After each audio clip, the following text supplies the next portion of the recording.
하나님은 이 세상을 향한 하나님의 꿈들을 당신의 성도들에게 보여주시죠. 당신의 계획, 당신의 생각, 당신의 뜻, 당신의 꿈, 이렇게 성도에게 보여주시는 그 하나님의 계획, 하나님의 꿈을 우리는 비전이라고 부릅니다. 그리고 하나님이 가지고 계신 그 계획, 그 비전 가운데 내가 뭘 해야 되는지 나에게 구체적으로 그것들을 알려주시는 것, 그것을 우리는 소명이라고 부릅니다. 하나님의 부름받은 명령이죠. 소명. 그래서 우리는 그 하나님의 비전과 소명 가운데서 살아갑니다. 자, 예수님은 제자들에게 하나님 나라라는 큰 비전을 보여주셨고 그 하나님 나라의 모습을 계속해서 설교하셨습니다. 하나님 나라의 도, 하나님 나라의 모습, 이런 것들을 여러 가지 비유와 또 여러 가지 말씀을 통해서 하나님 나라를 보이시고 꿈꾸게 하셨죠.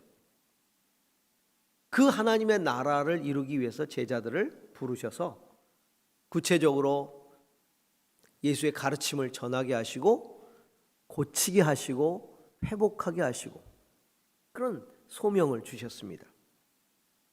사도 요한, 마지막 때 이루어질 종말에 대해서 하나님께서 비전을 보여주셨어요. 이 세상이 어떻게 될 것인가. 그래서 그 환상을 요한이 보지요. 그 비전을 보면서 동시에 그 자기가 본 비전을 가지고 교회들에게, 성도들에게 가서 이야기함으로써 교회와 성도를 다시 회복시키고 살리는 것에 대한 소명을 받은 겁니다. 이사야 선지자는 어떻습니까? 이사야 선지자는 이스라엘 민족의 죄악, 그리고 하나님의 징계, 국가의 패망, 그리고 나서 하나님 회복시킬 그 나라에 대한 그런 하나님의 비전을 보았습니다. 그리고는 하나님이 그런 민족을 위해서 하나님의 말씀을 대언할 것을, 백성들이 회개하도록 하고 그리고 백성들이 소망을 가지고 하나님을 바라볼 것들에 대한 그 계시를 전하도록 소명을 받았지요. 우리는 이렇게 비전과 소명 가운데서 신앙생활을 해야 합니다. 그래서 사도 바울은 에베소의 교인들을 위해서 이렇게 기도했어요. 하나님, 저들의 마음 눈을 밝혀주셔서 하나님의 부르심의 소망이 무엇인지를 알게 하옵소서. 우리는 육신의 눈이 밝아져 있습니다. 그래서 우리는 육신의 눈을 뜨고 내 자신이 부르는 일들에 대해서 우리가 추구하고 살아가고 있지 않습니까? 내가 하고 싶은 일들, 내가 꿈꾸는 일들, 그건 직업일 수도 있고, 내가 정말 그것을 통해 기쁨을 얻고자 하는 그런 일들일 수도 있고요. 그건 우리가 육신의 눈을 떠서 그걸 보는 거예요. 그런데 마음의 눈을 떠서 하나님의 부르심의 소망이 무엇인지를 알게 해달라고 기도했습니다. 마음의 눈을 뜨면 하나님의 비전이 보이고 하나님의 그 부르심, 소명이 들리기 때문입니다. 만약에 우리가 하나님의 비전과 그 소명을 깨닫지 못하고 신앙생활을 하게 된다면 우리에게 신앙은 단순한 기복이 될 것입니다. 복을 구하는 것이죠. 단순한 영적인 어떤 신비주의에 빠져버릴 겁니다. 뿐만 아니라 나의 죄를 합리화하는 어떤 도그마가 되어버릴 겁니다. 그렇게 될 때 나의 신앙은 무속이나 이단 사이비와 다를 바가 없는 것이겠지요. 그래서 하나님은 요엘 선지자에게 이렇게 예언하십니다. 요엘서 2장 28절, 그런 다음에 내가 모든 사람에게 나의 영을 부어주겠다. 너희의 아들, 딸은 예언을 하고 노인들은 꿈을 꾸고 젊은이들은 환상을 볼 것이다. 하나님의 영을 부으셔서 예언하게 할 것이고 꿈꾸게 할 것이고 환상을 보게 할 것이다. 하나님이 하시는 일을 깨닫게 한다는 이야기죠. 성령이 우리에게 임하셔서 하나님이 어떤 일을 하고 계시고 어떤 일에 우리를 부르시는지를 깨닫게 될 것이다 라는 겁니다. 왜 우리는 하나님의 비전과 소명을 발견하지 못하고 살아갈까요? 몇 가지 이유가 있을 겁니다. 우선은 예수 그리스도를 통해 구원받은 경험이 없습니다. 구원의 확신이 없어요. 또 한 가지는 신앙은 있는데 하나님의 뜻, 하나님의 계획, 하나님의 생각에 무관심합니다. 사실 저도요, 청년 때 예수 믿고 쭉 신앙생활 해가면서 기복에 대한 이야기를 굉장히 많이 들었어요. 예수 믿고 복 받는 거에 대해서. 그런데 하나님의 비전, 하나님의 꿈, 하나님의 계획, 하나님 나라 이런 데 대한 설교를 거의 들어본 기억이 없어요. 그러니까 관심을 안 갖게 되는 거예요. 하나님의 뜻이 뭔지, 하나님의 계획이 뭔지 거기에 대해서 무관심한 거죠. 그러니까 비전, 소명 이런 거 별로 중요하지 않습니다. 그냥 예수 믿고 잘 되면 되는 거예요. 또 관심은 갖는데 이게 하나님을 통해 비전과 소명을 받게 되는 영적 경험을 하지 못해요. 왜? 성령께서 그것을 주시는데 말씀을 통해 주시고 기도를 통해 주시는데 그걸 안 하는 거예요. 하나님이 어떤 계획을 가지고 계시지? 나를 어떻게 쓰실까? 알고 싶은데 그거를 알기 위해 애쓰지 않는 거죠.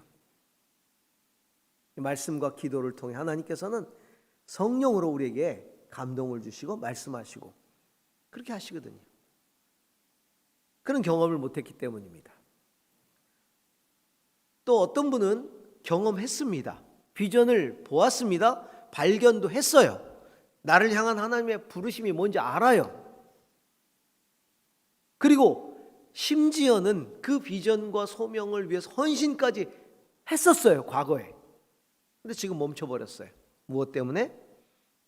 현실의 어려움들이 많아서 혹은 바쁘고 피곤한 세상살이 때문에 잊어버린 거죠. 그리고 외면하고 살아가고 있는 거죠. 우리만 그런가요? 우리 믿음의 선진들은 어땠나요? 그들도 마찬가지였어요. 우리하고 똑같은 성정을 가진 사람들이었는데 이스라엘 백성을 출애굽시켰던 위대한 모세, 그가 바로를 찾아갑니다. 하나님의 비전을 받고 민족 구원에 대한 위대한 꿈을 발견하고 그리고 소명을 받고 바로를 찾아가서 내 백성을 내놓으라고 얘기하죠. 이런지하에 거절당합니다. 오히려 더 백성들을 억압하죠. 바로가. 그러자 어떻게 했나요? 하나님께 찾아가서요 항의합니다. 왜 나에게 소명을 주셨냐고. 출애굽기 5장 22절에 그 내용이 나와 있어요. 이 말을 듣고서 모세는 주님께 돌아와서 호소하였다. 주님, 어찌하여 주님께서는 이 백성이 이렇게 괴로움을 겪게 하십니까? 정말 왜 저를 이곳에 보내셨습니까? 공감이 확 가요. 모세도 그랬어요. 나를 왜 이 소명의 자리에 앉히셨냐고. 그런데요, 우리가 참된 신앙을 회복하려면 반드시 이 비전과 소명을 회복해야만 합니다. 우리가 팬데믹을 지나가고 있어요. 하나님의 부르심이 나를 사로잡고 있습니까? 내 마음이 불타고 있습니까? 목사님, 지금 비대면이잖아요. 비대면에 어떻게 내 마음이 현실적으로 불탈 수 있겠습니까? 온라인상으로 불타야지. 그게 무슨 상관이에요? 대면이든 비대면이든. 하나님이 보입니까? 성령님이 보이시는 분입니까? 시간과 공간에 제약되시는 분이십니까? 내가 흔들리고 있는 거지. 내가 제약을 하고 있는 것이지. 오히려 이런 시간들이 하나님 앞에 더 머무를 수 있는 시간들이. 제가 아는 목사님이 한 2주 자가 격리하셨어요. 어디 다녀오시면서. 그리고 본인의 SNS에다가 글을 올리셨는데 2주간에 다른 거 할 게 없었다. 그래서 성경을 일독했다. 2주 만에 우리가 성경을 어떻게 일독합니까? 근데 이 자가격리 하니까 이게 가능한 거예요. 그러면서 참 놀라운 은혜를 또 경험했다. 여러분, 핑계가 되지 못합니다. 팬데믹은 아무런 핑계가 되지 못해요. 우리의 비전과 우리의 사명을 발견하는 일에 이 지금의 상황이 절대로 핑계가 될 수 없어요. 우리는 더 가까이 하나님을 경험할 수 있기 때문입니다. 내 부르심이 더 확고해지고 계십니까? 그렇지 못하다면 회복해야죠. 하나님이 나를 어디다 불러 쓰시는지, 하나님의 소망은 뭔지 회복해야 합니다. 어떻게 회복합니까? 오늘 말씀이 우리에게 몇 가지 우리에게 그것을 가르쳐 줍니다. 그 첫 번째는 그 비전과 사명, 비전과 소명의 회복은 어디서부터 시작되느냐? 하나님 앞에 머무름에서부터 시작된다는 것을 우리에게 알려주고 있습니다. 오늘 이사야 6장, 너무나 유명한 이사야가 소명을 받고 이제 하나님의 일을 수행하는 그런 장이지요. 소명장이라고 부릅니다. 사실은 이사야가 이 이사야 6장에서 있는 것처럼 그때 소명을 받은 건 아니에요. 하나님의 부름을 받아 선지자 노릇을 한 건 아닙니다. 이 이제 이사야 6장 오늘 보면 우시야 왕이 죽던 해에 이렇게 돼 있잖아요. 시간이 많이 흘렀어요. 우시야 왕이 52년간 통치를 했거든요. 그럼 이제 그 말기인데 역대하 그 26장 22절에 보면 우시야 왕의 이 통치 기간에 그의 사적, 그의 역사, 우시야 왕의 통치의 그 역사를 사관처럼 기록한 사람이 이사야입니다. 그래서 역대하 26장 22절에 보니까 우시야 통치 기간에 있었던 다른 사건들을 초기의 것에서부터 후기의 것에 이르기까지 아모스의 아들 예언자 이사야가 기록해 두었다, 이렇게 돼 있어요. 그러니까 왕궁에서 역사를 기록했어요, 이사야가. 그런데 하나님이 우시야 왕이 죽던 해에 이사야에게 특별한 소명을 주시기 위해 그를 불러내신 거예요. 그 우시야 왕이 죽던 해라고 오늘 이 6장은 기록하고 있습니다. 특별한 상황이라는 거죠. 그래서 그걸 기록한 거예요. 이 우시야 왕이 죽은 다음인지 죽기 전인지는 잘 몰라요. 어쨌든 그 해예요. 그 해인데 52년 통치하면서 우시야 왕은 굉장히 통치를 잘했습니다. 선한 왕이었어요. 선왕이었어요. 이 모든 그 전성기 때의 국력을 다 회복했고요. 태평성대를 구가했습니다. 외적으로 굉장히 번성했죠. 하지만 종교적인 부패가 점점점 심해갔어요. 그리고 백성들은 하나님을 경외하는 대신에 세속적인 향락과 사치에 물들어가기 시작했어요. 더군다나 이 말년에, 죽던 해 이 말년에 우시야는 어쩐 일인지 갑자기 교만한 마음이 들어가지고 제사장만이 분향할 수 있는 그 제단에 들어가서 자기가 분향을 하다가 그만 하나님의 진노를 사서 나병이 걸려버렸어요. 그 당시에 나병 걸리면 이 사람들 앞에 나설 수 없기 때문에 그는 별궁으로 가버리고 통치는 그 아들이 맡아서 했단 말이에요.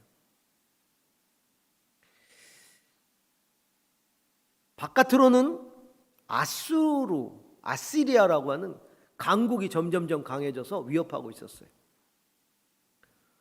자, 이런 시기에 그렇게 52년을 통치한 우시야 선왕, 태평성대를 구가하게 했던 그 왕이 하나님의 진노를 사서 물러났다.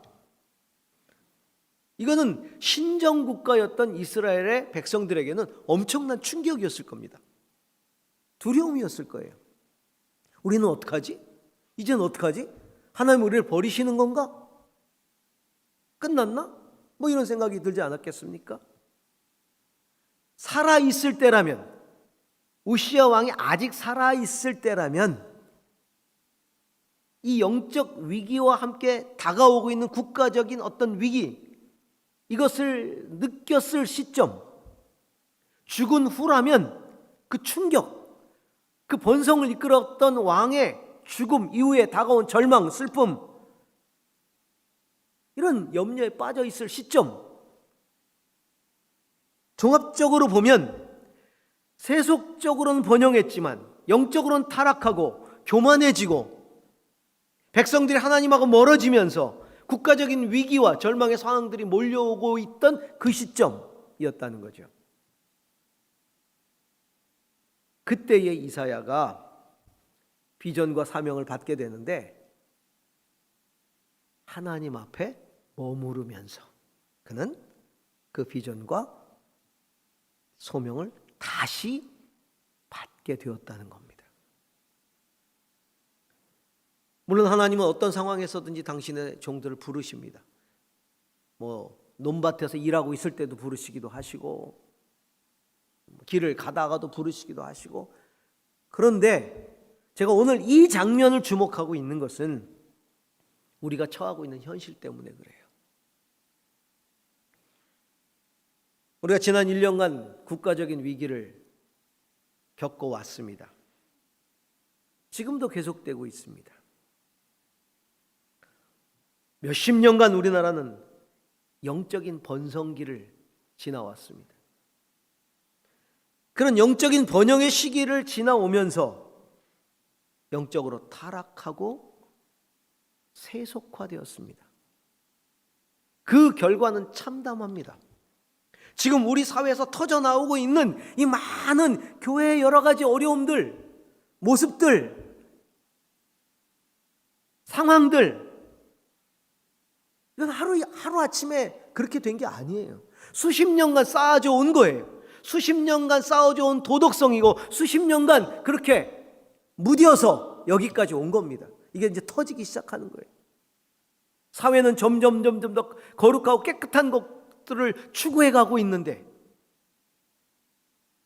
안일하게 거기에 머물러 있던, 그리고 그것을 합리화했던 그 모든 것들이 이제 막 터져 나오기 시작하는 거죠. 아마 엊그제 여러분들 신문이나 이런 데 보셨던 분은 알겠지만 개신교에 대한 우리 국민들의 신뢰도가 20%간 넘었어요. 20%. 80%가 돼도 지금 부끄러울 판인데 80%가 돼도 부끄러워. 여러분, 이게 진리에 대한 호감도가 아니에요. 진리에 대한 호감도가 아닙니다.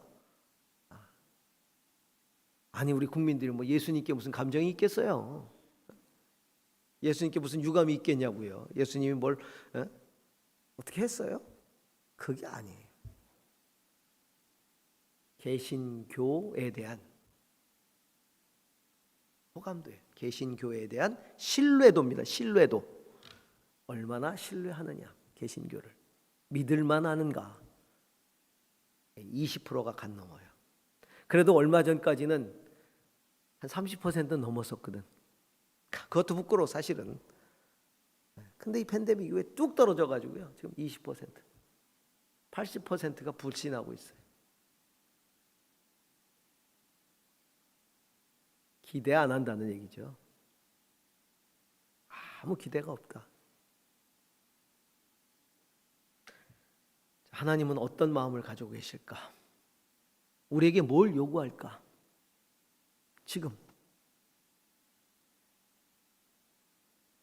지금은 세상에서 내 소리를 낼 때가 아니에요. 하나님 앞에 머무르고 하나님의 마음의 소리를 들어야 할 때입니다. 진정한 선지자는 머무를 때와 나갈 때를 분별합니다. 진정한 선지자는 들을 때와 말할 때를 분별합니다. 진정한 선지자는 회개할 때와 행동할 때를 분별합니다. 지금은 하나님 앞에 머무르고 애통해하고 회개하고 하나님의 마음을 부어달라고 기도해야 할 때인 것입니다. 교회와 성도가 하나님 앞에 머물러야 되고 기다려야 되고 기도해야 합니다. 하나님은 당신의 마음을 구하는 자들에게 당신의 마음을 부어주신다고 말씀하셨습니다. 애통하는 자는 복이 있나니 내가 위로할 것이며. 하나님 분명히 위로해 주실 겁니다. 애통해 할 때 마음이 가난한 자는 복이 있나니 마음을 비울 때 천국을 경험하게 하실 겁니다. 의를 위하여 핍박받는 자는 복이 있나니 천국이 저희 것입니다. 의를 위하여 핍박받을 때 그때 천국이 임하는 거죠. 하나님 앞에 머물러 기도하는 사람들을 찾아오실 것이고 말씀하실 것입니다. 두 번째입니다. 이 비전과 사명의 회복은 하나님이 쓰시기에 합당하고 정결하게 준비되어지는 것을 의미합니다. 하나님이 비전을 주시고 소명을 주실 때는 쓰시기 위해서 주시는 겁니다. 사용하시기 위해서 주시는 겁니다. 그런데 어떤 사람을 쓰십니까? 깨끗한 사람 쓰십니다. 정결한 사람 쓰십니다. 그래서 하나님의 비전과 소명을 회복한다는 것은 그릇을 회복하는 것과 똑같습니다. 정결함을 회복하는 겁니다. 하나님 앞에 몸으로 기다리던 이사야 선지자에게 하나님께서는 뭘 하십니까? 당신의 영광을 보여주시기 시작합니다. 보좌를 보여주십니다. 보좌에 앉아 계시는 하나님의 영광스러움을 목도하게 하시고 그 옷자락을 보게 하시고 스랍 천사들이 날아다니며 찬송하며 그 천지를 뒤흔드는 그 어마어마한 찬송 소리, 그 흔들림, 그 영광, 그것을 보게 하십니다. 그 영광의 임재 앞에 이사야 선지자가 한 일은 자기 부정을 토로하고 고백한 겁니다. 하나님의 영광은 우리의 부정함을 깨닫게 하십니다. 감당할 수 없는 거룩 앞에서 죄악된 자신을 발견하고 두려워 떨게 만드는 것이죠. 그렇게 두려워 떠는 이사야에게 하나님은 스랍 천사를 통해서 제단에 숯불을 가져다가 그 입술을 태우시고 그리고 정결케 하십니다. 이사야 선지자가 회개하고 고백하잖아요. 나는 입술이 부정한 자로서 거룩한 하나님을 배웠으니 화로다 죽게 되었도다. 이거 회개예요. 여러분, 회개라는 게 뭐예요? 거룩한 하나님의 임재 앞에서 내가 죽을 수밖에 없는 죄인이라는 걸 고백하게 되는 게 이게 회개입니다. 이게 진정한 회개예요. 그 회개가 터져 나올 때 사죄의 은총이 또한 임하는 겁니다. 숯불을 가져다가 그 입술에 대어주시고 태워주시고 내 죄가 사하여 줬도다. 하나님은 당신의 사람을 불러 소명을 주시기 전에 먼저 정결케 하십니다. 할렐루야. 왜요? 거룩하신 하나님의 성품을 담아내야 되니까, 거룩하신 하나님의 사명을 감당해야 되니까. 그래서 회개가 필요한 거예요. 정결함이 필요한 거예요. 하나님의 영광을 구하고 하나님의 영광을 말하고 하나님의 영광을 선포하기 전에 그 영광을 담아낼 수 있는 그런 그릇이 되도록 우리는 우리 자신을 돌아보아야 합니다.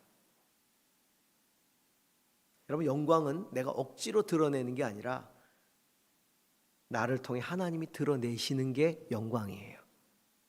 정결한 사람을 통해 당신의 영광을 드러내시는 겁니다. 지금은 어떤 시점이냐? 나를 통해 드러내시는 하나님의 영광을 회복해야 할 시점이에요.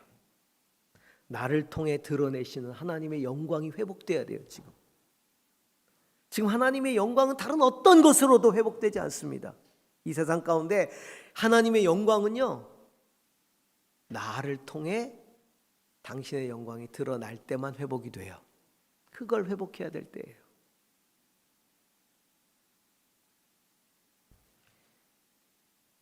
그 영광의 그릇이 정결함을 잃었기 때문에, 하나님의 영광이 가려졌기 때문에 그렇습니다. 오늘 나의 어떤 부위에 숯불이 필요합니까?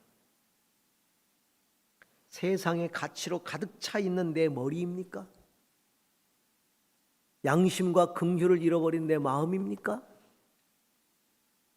신성을 모독하고 미움과 분노와 거짓을 쏟아내는 나의 이 입술입니까? 죄악을 행하는 것으로 빨리 달리고 그 죄악을 저지르는 내 손과 발입니까? 내게 필요한 그 숯불로 지져져야 될, 태워져야 될, 예수 그리스도의 보혈로 씻겨져야 할 그것은 무엇입니까? 우리가 진정으로 회개할 때 하나님은 예수 그리스도의 십자가의 보혈로 우리의 머리에서 발끝까지 우리를 씻어 정하게 하실 것입니다. 그 영광스러운 사명과 능력을 담아낼 수 있는 정결한 그릇으로 회복되어지는 우리 교회와 성도가 될 수 있기를 축원합니다. 마지막 세 번째는요, 하나님의 비전과 사명의 회복은 당신의 빛을 비추기 위해 일어나 나아가는 것을 말합니다. 하나님은 이사야 선지자에게 묻고 계십니다. 내가 누구를 보내고 누가 우리를 위하여 갈까? 내가 도대체 누구를 보내야 하고 누가 나를 위해서 갈까? 그때 이사야 선지자가 대답합니다. 내가 여기 있으니 나를 보내십시오. 사명은 부르심이고 응답이에요. 부르심이고 응답입니다. 응답하라고 부르시는 거예요. 응답하라고. 우리 헌신한다 이렇게 얘기하잖아요. 헌신이 뭐예요? 그 부르심의 응답, 내가 부르심에 응답했어요. 내가 가겠습니다. 내가 하겠습니다. 라고 한 응답에 대한 구체적인 실천이 헌신이고요. 그렇기 때문에 비전과 사명의 회복은 응답함에 대한 회복이에요. 응답을 회복하는 거예요.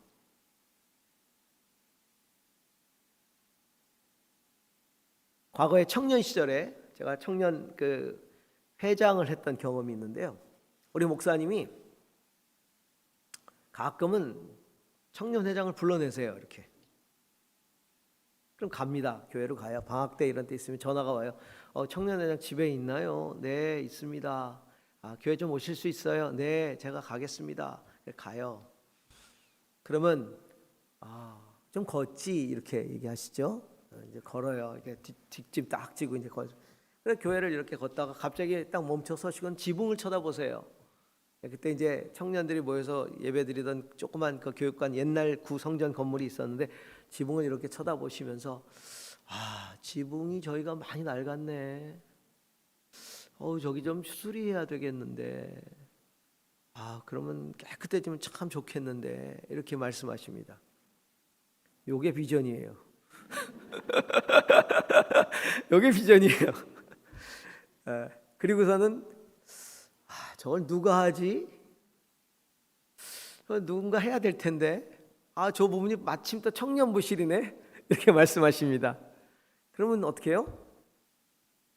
이거는 부르심으로 알아야죠. 그럼 이제 소명에 응답합니다. 소명이에요.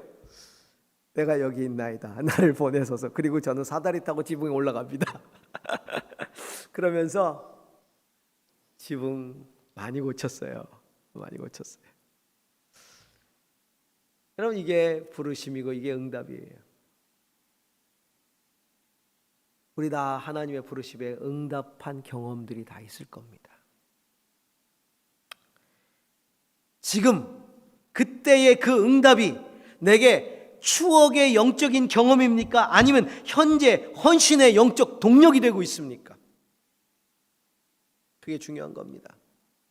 과거 어느 순간에 하나님이 나를 부르셨던 그 과거의 영적 추억으로서의 경험, 거기에 머물러 있으면서 매일매일 그때만 추억하고 있는가? 아니면 지금 내가 헌신하고 있는 그 헌신의 동력이 되고 있는가? 그걸 회복해야 되는 거예요. 영적 추억의 경험으로 멈춰져 있다면 그걸 회복해서 지금 내가 헌신하는 동력이 되게 해야 하는 것입니다. 재헌신의 결단이죠. 목회를 향한 부르심 이후 30년이 지났습니다. 가만히 계산을 해보니까 30년 됐더라고요. 때로는 외적인 고난과 어려움 때문에 주저앉고 싶을 때가 있었어요. 때로는 내적인 안일함으로 나태해질 때도 있었어요. 그럴 때마다 어떻게 회복했느냐? 하나님 앞에 머무르는 수밖에 없어요. 다시 하나님 앞에 머물러서 깊은 묵상을 합니다. 특별히 하나님이 나를 구원하셨을 때의 그 감격의 순간을 다시 되새겨 봅니다. 하나님이 제게 목사라는 사명을 주셨을 때 그때의 그 감격을 다시 되새겨 봅니다. 내게 사역의 비전들을 부어주셨을 때 그 감격적인 순간들을 다시 돌아봅니다. 그리고는 다시 새 힘을 얻습니다. 목사로서의 사명의 비전, 말씀 선포에 대한 그 감동의 그 비전, 다음 세대를 향해 주셨던 비전, 제주에서의 사역에 하나님이 부어주셨던 그 비전, 북한 선교에 대한 비전, 그 가슴 벅찬 부르심의 순간들을 다시 떠올리고 기도하면 하나님 위로하시고 은혜 주시고 기름 부어 주십니다. 그래서 달려가는 거지요. 제가 지난번에 말씀드렸죠. 요 몇 달 전에 한 달 됐나요? 새벽에 기도하면서 하나님 이제 제가 이제 만 60이 넘어서 은퇴까지 만 10년 남았는데 저를 잘 도와주시고 함께 해주셔서 이제는 잘 마무리를 10년 동안 잘 할 수 있도록 랜딩을 잘 할 수 있도록 도와주세요. 이렇게 기도했는데 하나님이 갑자기 제 마음 가운데 이게 네 교회냐? 이렇게 말씀하세요. 아니죠. 너는 아직 이륙도 안 하고 랜딩할 생각을 하냐? 이 교회는 아직 이륙도 안 했다는 거예요. 이게 네 교회면 이게 착륙할 시점이겠지만 아니라는 겁니다. 내가 다시 오는 그날까지 이 교회는 지속될 것이다. 너는 단지 한순간 이 조종대를 맡았던 조종사에 불과하다. 내가 떠나면 누군가가 이 조종관을 다시 맡을 거야. 그리고 내가 올 때까지 이 교회는 계속해서 비행을 할 거야. 너는 그저 말없이 조종관을 넘겨주면 돼. 근데 회개했죠. 아, 주님, 열심히 하겠습니다. 남은 기간 더 열심히 하겠습니다. 웬걸 그 말이 끝나자마자 요즘 여러 가지 일들이 막 생겨요. 이렇게 해야 될 일들이. 우리 주님은 찬스에 강하시거든요. 또 그냥 응답하니까 뭐 선교에 대한 여러 가지 일들도 생기고요.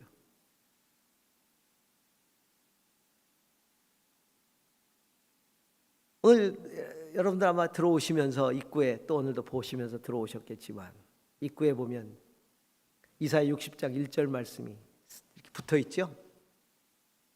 이 교회를 세울 때 하나님이 주셨던 성구예요. 비전 성구입니다. 일어나라 빛을 발하라. 이는 내 위치에 이르렀고 여호와의 영광이 내 머리에 임하였음이니라. 사실 이 구절과 함께 또 한 구절을 주셨어요. 에스겔 34장 27절을 주셨는데요. 그런즉 밭에 나무가 열매를 맺으며 땅이 그 소산을 내리니 그들이 그 땅에서 평안할지라. 내가 그들의 멍에의 나무를 꺾고 그들을 종으로 삼은 자의 손에서 그들을 건져낸 후에 내가 여호와인 줄 그들이 알겠고. 그래서 사실은 이사야 60장 1절은 제가 이 교회를 통해 하나님이 하실 열방에 대한 비전으로 제가 받았고요. 이 에스겔 34장 27절은 제가 이 제주를 향한 비전으로 받았어요. 이 척박한 이 땅에, 영적으로 척박한 이 땅에 내가 열매를 맺게 할 것이고 소산을 내게 할 것이다. 멍에의 나무를 오랫동안 지고 있던 그 멍에의 나무 꺾어버릴 것이고 자유케 할 것이고 종으로 삼은 자의 손에서, 영적으로 종으로 삼고 있는 모든 그 세력들의 손에서 그들을 건져낸 후에 내가 여호와인 줄 알게 하겠다. 여러분, 교회에게 주신 비전은 성도에게 주신 비전이에요. 교회는 조직이 아니고 건물이 아니잖아요. 교회는 성도 한 사람 한 사람이 교회고, 우리는 교회의 손과 발이잖아요. 예수님이 머리고. 그러면 이 비전은 저와 여러분에게 하나님이 주신 비전이에요. 그리고 우리가 이루어야 할 사명이에요. 그럼 어떻게 해야 돼요? 주님이 일어나라 그러시잖아요. 빛을 발하라 그러시잖아요. 그럼 일어나야죠. 영광의 빛을 발해야 되죠. 주님이 멍에 목을 꺾겠다고 말씀하시는데 이 제주에 있는 모든 영혼들이 지고 있는 그 멍에 누가 꺾겠습니까? 우리가 꺾어야죠. 하나님의 손과 발이 돼서. 누가 열매를 맺게 하겠습니까? 우리를 통해 하나님이 열매 맺게 하시지 않겠습니까? 누가 이 세상에 이 백성들에게 하나님이 여호와 그분이신 줄을 누가 알게 하겠습니까? 우리가 알게 해야 되지 않겠습니까? 성도 여러분, 하나님의 부르심을 두려워하지 마세요. 하나님의 부르심 앞에 주저하지 마세요. 위기에 처할수록 우리는 하나님 앞에 머물러 마음을 쏟아내야 합니다. 그리고 하나님의 마음, 하나님의 계획, 하나님의 뜻을 담아낼 거룩한 그릇을 준비해야 하는 겁니다. 그리고 하나님 부르시면 제가 여기 있습니다. 나를 보내십시오. 라고 응답하시기 바랍니다. 지금이야말로 하나님이, 지금 이 시대야말로, 이 어려운 시대야말로 하나님이 가장 필요로 하는, 당신의 영광을 드러내기 가장 필요한 사람들을 찾고 계시고 그리고 보내실 때입니다. 위기 때마다 그렇게 하셨잖아요. 하나님은 당신의 사람을 찾으셨잖아요. 보내셨잖아요. 우리 모두가 다 비전과 사명을 회복해서 그 부르심에 즉각적으로 응답하십시다. 그 비전과 사명으로 다시금 활활 타오르는 교회가 되고 성도 되기를 주의 이름으로 축원합니다. 기도하십시다.